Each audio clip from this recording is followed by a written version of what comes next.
Jadi kalau kita sudah bisa deteksi sejak dini, kita lebih paham ya, betul ya, ibu-ibu. Nah, dari WHO sendiri juga kanker cervix adalah nomor 1 di seluruh dunia. Karena ini seluruh dunia. Kalau mungkin di Indonesia biasa kanker payudara. Nah, mungkin nomor 2-nya kanker cervix. Tapi yang secara umum dunia itu yang pertama kanker cervix. Gitu. Ya kan? Dan kalau nggak salah kemarin juga saya ada sosialisasi di Jakarta di Elpetra namanya. Jadi kayak ada lembaga gitu kan.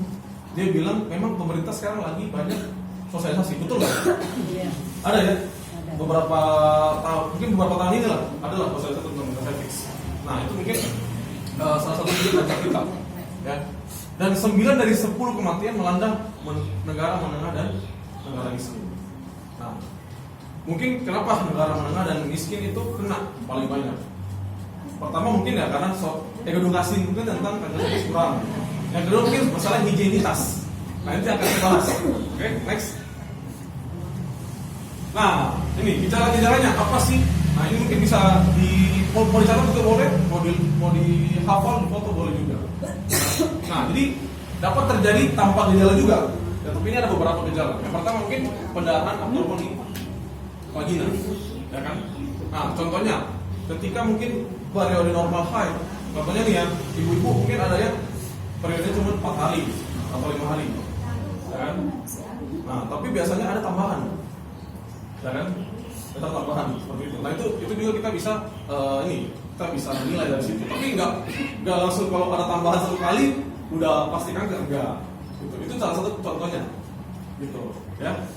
Nah, terus setelah berhubungan seksual, misalkan ada pendarahan setelah berhubungan seksual, ya khususnya mungkin yang kalau gadis kan pasti ya kan.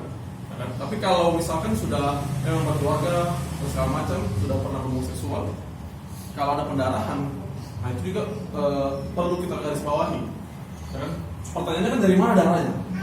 Ya kan? Pasti ada peradangan atau apapun itu di dalam. Nah itu. Atau ya ini, max yang lebih lama atau lebih banyak daripada biasanya. Nah ini pernah terjadi di ibu saya, tapi syukurnya alhamdulillah ibu saya bukan kanker serviks, dia kena miom. Tahu miom? Nah, tumor rahim. Jadi ada benjolan yang di rahimnya tumbuh. Nah pada saat itu saya SMP, waktu saya SMP, beliau akhirnya angkat rahim total gara-gara miom itu. Nah, awalnya dia masih kecil, tapi lama kelamaan bikin ibu saya itu menstruasinya nggak lancar lah, terus tiba-tiba kalau lancar benar-benar banjir. Nah itu bahaya. Nah bisa juga terjadi setelah menopause. Kok saya udah menopause tiba-tiba bulan tahun depan kok ada keluar darah? Nah itu kan tanda-tanya juga. Ini darahnya dari mana? Nah itu, jadi kalau ada pendarahan yang tidak normal, nah kita nanti bisa tes. Kita harus aware, kita harus sadar. Nah kita bisa tes. Nah atau misalkan nomor 2, penularan lendir atau cairan vagina yang lebih dari biasanya.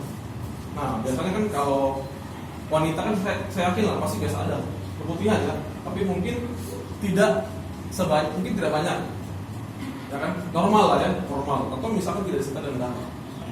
Nah kalau disertai dengan darah dan mungkin tidak normal, nah itu juga bisa jadi gejala salah satunya.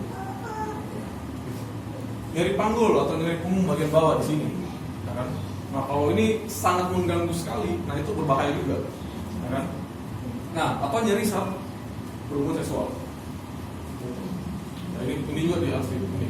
Nah atau gejala-gejalanya. Nah ini salah satu gejalanya. Misalkan kita buang air kecil, terus keluar darah. Nah ini juga salah satunya. Kenapa? Karena biasanya sel kanker itu ketika dia sudah menyebar, itu bisa sampai ke saluran kandung kemih. Kandung kemih itu kantong kemih kita. Jadi sebelum jadi air seni, buang air kecil di situ ditampung. Nah jadi kalau dia menyerang kandung kemih ini, dia pasti akan bisa mengeluarkan darah. Gitu. Jadi kalau mungkin ibu-ibu ada pernah pengalaman seperti itu, harus diperiksa. Gitu. Ya, jadi jangan biasalah, jangan gitu. Segera langsung periksa. Nah, kebanyakan orang-orang yang datang itu ya sudah mengalami ya sampai saluran kecil ini rusak, sampai udah berdarah kan. Nah ini kalau ini kan udah menyebar berarti sel-sel kankernya sudah banyak banget. Nah itu yang berbahaya. Jadi ibu kalau misalnya ada gejala-gejala ini, coba nanti bisa diperiksa di klinik, di puskesmas. Nah, nanti saya kasih tahu tes apa yang kita bisa lakukan. Ya, next. Nah ini pemicu. kanker serviks yang kita perlu tahu. Nah, yang pertama dari infeksi virus HPV. Nah, human papillomavirus. Nah, HPV ini kira-kira dari mana? Tahu nggak ibu-ibu? Sumbernya, maksudnya kalau kita sehari-hari ini, apa sih yang membuat kita bisa dapat virus HPV ini? Kalau COVID kan kita ngomong ya, kita ngomong sama orang tidak pakai masker, kita bisa kena. Tapi kalau HPV kira-kira apa? Ada yang tahu? Nah, yang pertama pastinya kalau kita berhubungan seksual. Jadi kalau misalkan ada laki-laki yang punya gejala ataupun misalnya dia ya istilahnya ada virusnya, kalau kita berhubungan seksual dengan dia tanpa kondom, nah itu bisa kena kita. Gitu ya. Apalagi kita nggak kenal, apalagi kan, nah itu lebih parah kalau kita nggak kenal. Nah yang kedua, contohnya kalau kita ke tempat umum, ya kan? Contohnya ada orang yang tangannya kena ada virusnya, misalkan, terus dia pegang gantung pintu, tahu nggak kira-kira berapa hari itu gantung pintunya bisa kena virus? Kira-kira nih berapa hari Bu? 3 hari. Lebih lama Bu? 7 hari. Jadi anggapan kalau itu orang sakit, dia pegang gantung pintu, ya kan? Kita hari ke-7 nih datang, masih kena tangan kita maksudnya, bukan kita langsung. Cuman kalau tangan kita tidak kita cuci tangan, kan makanya biasanya setelah buang air kecil dan sebelum buang air kecil kita cuci tangan, betul ya? Buat apa? Menghindari itu. Nah, contohnya nih kita pegang, terus kita masuk toilet, kita pegang pakaian dalam dan segala macam.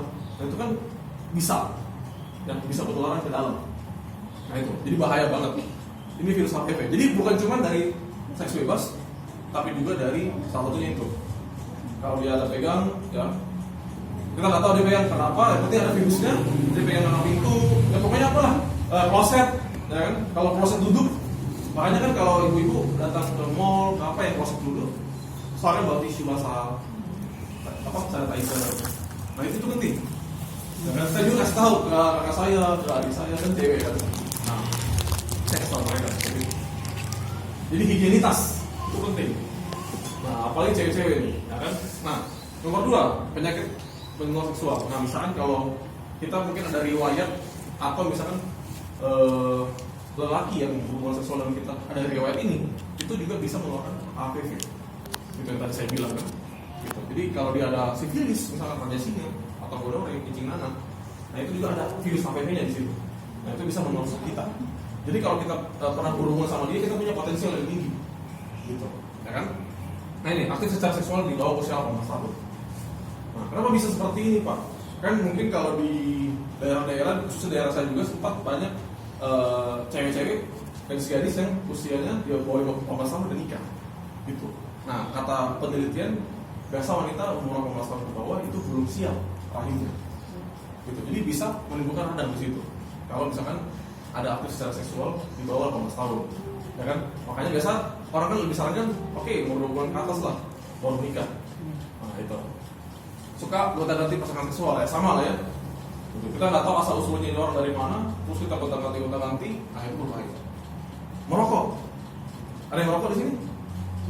Gak ada ya? Wah sehat semua berarti ya. Kalau merokok, apapun kankernya, itu bisa meningkatkan apa? Meningkatkan sel-sel itu. Gitu. Jadi kalau mohon maaf kalau ada yang merokok dikurangi, sebaiknya dikurangi. Karena semua kanker ya ini kalau merokok ya, nah, semua kanker bisa kena. Gitu. Bukan cuma kanker mulut rahim, semuanya kena. Iya betul, kanker kering. Kemarin saya ngobrol-ngobrol ya Bu. Satu hari bisa habisin 1 dus misalnya. Kan 20.000 ya? 20.000. Saya bilang kalau kamu 20.000 kali 30 hari berapa? 600.000 ya? 600.000 hampir 1 kilogram, 1 gram emas loh. Bener ya? Nah, kalau emas itu kita tabung 12 bulan, 10 gram. 10 gram 10 tahun. Nah, lumayan kan? Nah itu. Jadi kalau yang merokok pikir ulang lagi 2 kali. Apalagi mungkin kebanyakan laki-laki ya. Cuma gak apa gitu. Terus apa lagi? Penggunaan kontrasepsi yang sama terus. Nah, ini ada saran juga kalau mau memang setiap beberapa tahun diganti. Jangan pil KB terus, nanti spiral, susu, kan? Kok saya tahu ya? Ya itu, saya belajar gitu. Ya, Nah terus ini sama kehamilan muda di bawah usia 20 tahun. Nah ini bisa meningkatkan juga sama. Nah kurang konsumsi sayur dan buah. Ayo ngaku, siapa yang kurang nih? Siapa nih? Makanya cilok doang. Seblak gitu kan. Tekwan, apalagi semua ya. Enak ya maksudnya enak. Cuma yang kadang enak itu tidak bagus buat kita. Boleh lah sekali-sekali. Tapi konsumsi sayur dan buah. Nah, ya betul nih bang. Kira-kira berapa porsi sih sayur dan buah yang kita harus konsumsi satu hari? Kalian tahu?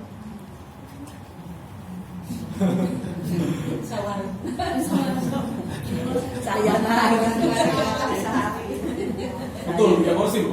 Pagi siang malam. Minimal itu. Jadi kalau makan usahakan harus ada. Walaupun misalkan kan biasa kalau orang Sunda kan suka makan ini ya, timun ya. Timun selada gitu, gak apa-apa. Itu aja. Nggak harus kayak diolah jadi apa nggak harus.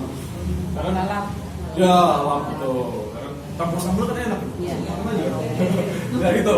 Nah, daya tahan tubuh lemah. Nah, daya tahan tubuh lemah ini ya sama karena kita kurang konsumsi sayur dan buah mengakibatkan apa? Daya tahan tubuh kita lemah. Makanya kan kalau kita sakit, biasa dokter bilang apa? Banyak minum air putih dan sayur dan buah. Karena meningkatkan daya tahan tubuh. Gitu. Nah ini tidak jauh bersih dokter inti sama lah ini yang tadi saya jelaskan. Jadi memang kita harus betul-betul menjaga. Gitu, dimanapun kita berada, apalagi tempat kita nggak pernah ketemu, tidak pernah datang, dan banyak orang di situ. Yang khususnya toilet umum apalagi, itu ngeri gitu. Ya kan? Saya pun sebagai cowok biasa ngeri sedap gitu kan. Wah kotor banget ini toilet kan, pegang apa segala macam, nah langsung cuci tangan lagi. Gitu. Apalagi ada riwayat keluarga. Nah kalau riwayat keluarga ini apakah misalkan nih dari ibu nih ada 3 anak, apakah langsung 3 anak ini akan cervix? Enggak juga. Itu bisa 2 dari 3 bisa jadi, tapi nggak langsung serta merta bilang wah mamanya kanker cervix anaknya langsung kena, nggak sama seperti penyakit lain gitu, tapi punya potensi gitu. Jadi istilahnya kalau kita sudah tahu orang tua kita itu pernah ada riwayat, kita menjaga diri. Nah salah satunya itu tadi konsumsi sayur dan buah segala macam. Dan yang terakhir adalah penggunaan pembalut yang mengandung dioksin atau pemutih. Nah ini saya jelaskan juga nanti lebih jelas. Oke, next. Nah, ini pakai bahasa Inggris ya, cuma saya jelasin aja. Nah, mohon maaf nih, saya tanya nih, kalau kita menstruasi nih, darah yang keluar apa darah kotor atau bersih? Kotor. Nah, kira-kira 1 hari itu berapa kali ganti pembalut? Kadang 3 kali. 3 kali. Banyak. Biasa berapa jam sekali? 4 jam? 5 jam? Bisa lebih? Oke. Kira-kira ketika Anda pakai itu kan darah kotornya itu bertempel ya, bersentuhan langsung dengan kulit kita, gitu. Nyaman nggak kira-kira? Nyaman. Kira-kira banyak nggak virus penyakit dan segala macam? Banyak ya pasti. Contohnya nih saya aja deh, saya kan cowok, nggak pakai pembalut, pakai baju misalkan nih, terus baju saya keringat basah. Enak nggak? Enak. Lengket lah segala macam. Bau gitu apalagi. Nah itu makanya penting banget ya. Next. Nah ini pembalut yang penuh membuat kelebihan becek pasti ya. Maksudnya becek itu adalah basah kan, gak enak. Nah disitulah HPV akan gampang berkembang biak. Karena yang mohon maaf tadi yang kita keluarkan itu darah kotor. Nah apalagi di daerah ibu kota kemarin katanya ada yang biasa 5 jam, ada yang biasa 6 jam baru ganti. Apalagi kan biasa kalau misalnya nih macet, naik motor, naik mobil, nggak bisa ganti. Saya bilang, wah itu hati-hati. Gitu kan. Kalau keseringan seperti itu kan nggak bagus. Nah itu. Kalau permukaan itu nggak kering, itu bahaya. Dan itu lebih gampang. Kalau lembab kan, semua satu yang lembab kan nggak bagus. Oke. Nah, jadi disarankan untuk mengganti pembalut minimal 3 sampai 4 jam. Gitu. Ya. Jangan lebih kalau bisa. Ya, jangan lebih. Nah, penggunaan pembalut kualitas sangat penting untuk diperhatikan untuk mencegah kanker. Nah, ini penting juga karena yaitu semuanya kan berasal dari lifestyle atau gaya hidup. Ya kan, kalau gaya hidup itu sudah sehat, ya kan, kita sudah olahraga dan segala macam, nah itu penting. Dan tentunya menjaga kebersihan. Oke, next. Nah, jadi saran apa yang bisa dilakukan? Nah, pertama mungkin jangan terlalu sering membilas atau membersihkan vagina dengan cairan antiseptik. Nah, contohnya kalau Anda mandi dan segala macam. Nah, biasanya ada orang yang mencuci pakai cairan-cairan yang saya nggak tahu cairan apa. Kayak sabun sirih gitu. Ya, dan segala macam. Kalau bisa jangan, kecuali ada kasus tertentu, misalkan sakit kepingan.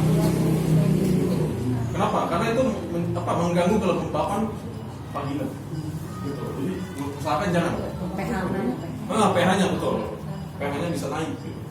Nah, yang kedua, hindari produk yang dapat mengiritasi parfum. Pakai parfum gitu. Bahkan ada supaya wangi nih. Supaya wangi. Ya, semprot lah atau ada yang dimasuki katanya. Iya kan? Ada nggak? Benar kan? Nah itu hati-hati. Gitu. Jadi jangan aneh-aneh.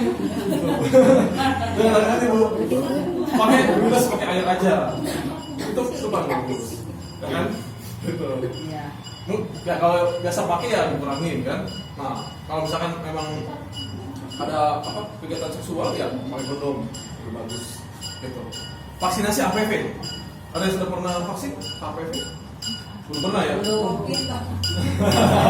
Itu kan dipaksa ya. Coba kalau enggak masuk ke mall berdiri. Ini penting. Ya, vaksinasi HPV. Nah, vaksinasi HPV ini sudah bisa dilakukan sejak 10 tahun. Wanita. Ya, jadi kalau ada anak ibu segala macam 10 tahun bisa. Kira-kira berapa kali vaksinnya? Anda tahu nggak? Kan kalau anak-anak misalnya campak, ya, segala macam. Mahal nggak itu? Kita bisa, lumayan bu. Sekali itu harus 3 kali soalnya. Sekali itu 700.000.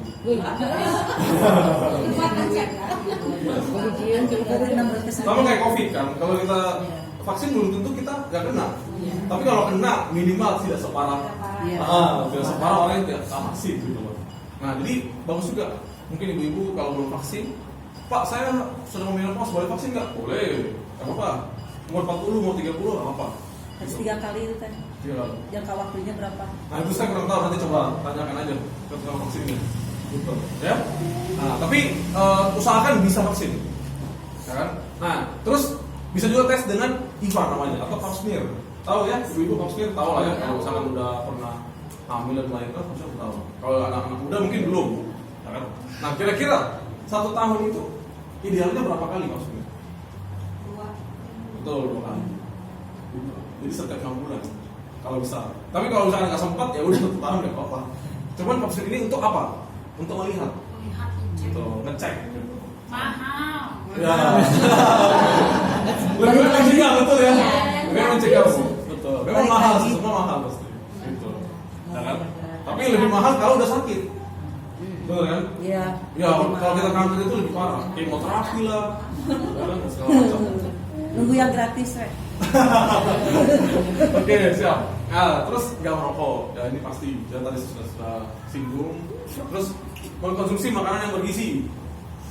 Bergizi itu kayak gimana Pak? Goreng-gorengan? 4 sehat dan sempurna. Ya, 4 sehat dan sempurna ya. Gitu. Jadi seimbang gitu. Ada karbonya. Jangan karbo sama karbo. Contohnya apa? Nasi sama Mie. sebenarnya orang Indonesia seneng banget gitu. Nasi sama mie. Mie-nya kan udah karbo gitu. Gitu. Jadi nggak ada gizinya. Tapi Nggak ada rata-ratanya proteinnya, nggak ada seratnya. Gitu. Wah kan ada Pak sayurnya 1 biji 2 potong. Nah, itu kurang. Ya, kurang. Gitu. Jadi kalau bisa makan ya seimbang. Ada kalau misalnya protein kan kita bisa dapat dari tempe, tahu kan itu nggak terlalu mahal gitu kan. Nah, kalau sayur ya kan harusnya di sini banyak ya. Perkebunan banyak ya pasti ya. Nah, harusnya lebih murah ya, betul ya. Daripada di kota kan sayurnya ya. Gitu. Jadi harus sering. Nah, atau misalkan makan daging. Nah, kalau makan daging usahakan matang. Jangan setengah matang atau belum matang. Gitu. Jadi kalau cewek-cewek kan biasa kalau di kota sih biasanya ada yang sering makan sushi. Nah, ada sushi yang nggak matang kan? Nah itu kurang bagus. Kemarin juga sempat teman saya keracunan gara-gara itu. Nah itu kalau bisa ya matang-matang aja. Gitu. Ya. Mengkonsumsi suplemen. Nah ini suplemen buat apa? Contohnya kalau memang kita kalau saya biasa konsumsi itu kalau memang saya lagi keluar kota seperti ini dan segala macam. Kenapa? Karena saya mungkin tidak sempat makan makanan yang seimbang. kan? Karena tubuh kita kan kalau isinya nggak terpenuhi, daya tahan tubuhnya lemah. Nah, kalau daya tahan tubuhnya lemah, sakit. Gitu. Jadi kalau daya tahan tubuh kita lemah, semua penyakit itu gampang masuk. Apalagi sudah ada virusnya di dalam. Gitu. Jadi istilahnya sebenarnya virus itu sudah banyak di tubuh kita. Tapi sisa tunggu aja yang mana lemah. Iya. Gitu. Tiba-tiba DBD aja. Gitu. Nah, gitu. Kenapa? Karena daya tahan tubuh kita lemah. Nah, atau misalkan olahraga teratur. Ada yang olahraga di sini? Olahraga apa? Senam. Saya kira olahraga makan. Karena olahraga juga keringat. Ya, lucu juga. Ya. Nggak usah berat-berat kan, minimal kalau jogging itu udah bagus kan. 1 bulan, 1 minggu berapa kali kira-kira? 3 kali. Udah cukup. Ya, oke. Nah ini saran-saran saya, kalau mau catat silakan kita sama. Oke, next. Nah hari ini saya ada bawa satu pembalut yang luar biasa. Nah mungkin ibu sudah tadi ada beberapa yang pakai kan? Ada yang pakai? Gimana rasanya bu? Sembriwing. Oke. Nah sore ini saya mau minta tolong satu orang buat bantu saya. Ada yang mau? Bukan dipakein kan?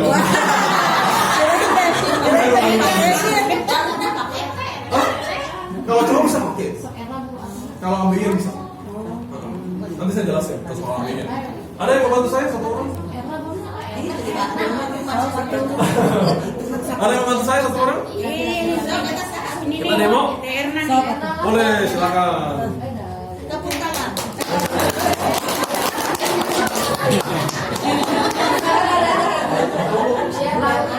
Oke, Bu Erna.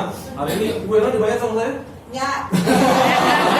Tidak, saya nggak ada dosiku kan maksudnya. Oke. Nah, Kalau mau ya Pak. oke. Nah, ada notis dia nggak? Nah, di sini saya ada satu pembalut. Ini mungkin rata-rata sudah tahu lah ya merek apa, tapi saya nggak sebut, ya kan? Nah, kalau kita buka pembalut ini, kira-kira ini bisa dipakai nggak buat ini? Dipakai nggak buat misalkan nih kita udah pakai, kita mau buang, nggak bisa kan? Pasti rusak kan? Gitu. Karena memang ini apa ya? Kantong plastiknya ini pertama ketutup, yang kedua dia tidak ramah lingkungan. Dia nggak ramah lingkungan, jadi sama seperti kantong biasa gitu.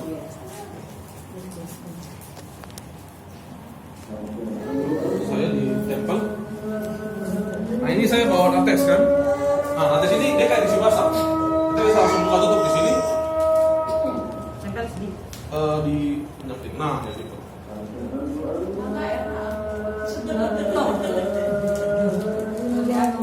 Nah ini kita buka. Ini kayak